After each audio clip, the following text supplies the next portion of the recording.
నీ జీవితంలో దేవుడు జరిగిపోయించే గొప్ప కార్యం ఏందో తెలుసా?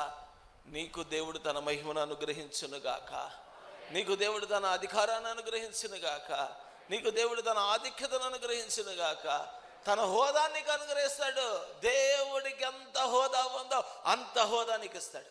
మనము ఈ లోకాన్ని విడిచిన తర్వాత యేసునందు విశ్వాసం ఉంచి భయభక్తులు కలిగి చెడుతనాన్ని విసర్జించి పవిత్రంగా యథార్థంగా నీతిగా జీవిత పయనాన్ని కొనసాగిస్తే నరకానికి వెళ్లకుండా, పాతాళానికి వెళ్లకుండా దేవుని రాజ్యమైన మోక్ష రాజ్యమైన పరలోక రాజ్యానికి చేర్చబడతాం. అక్కడ ఆయనను చూస్తావు, ఆయనను ఉన్నట్టుగానే ఆయనను చూస్తావు. ఆయన ఎలా ఉన్నాడో నీవు కూడా అదే మహిమతో, అదే పోలికతో, అదే రీతిలో ఆయన సింహాసనం ప్రక్కన నువ్వు నేను సింహాసనం మీద కూర్చుంటాం. ఇది గొప్ప ఆధిక్యత అండి. ఇది వద్దని ఎవరంటారు చెప్పండి? ఎవరంటారు?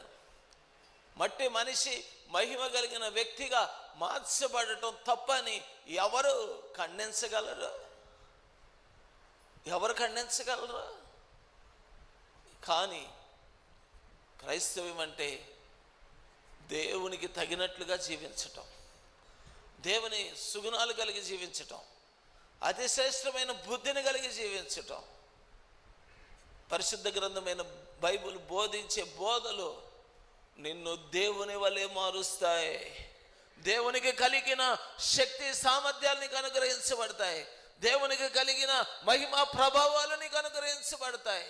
ఏదో వచ్చి వెళ్ళిపోతున్నాం, పండగ రోజు వచ్చి వెళ్తున్నాం, లేకపోతే ఆదివారాలు వచ్చి వెళ్ళిపోతున్నాం అనేది కాదు.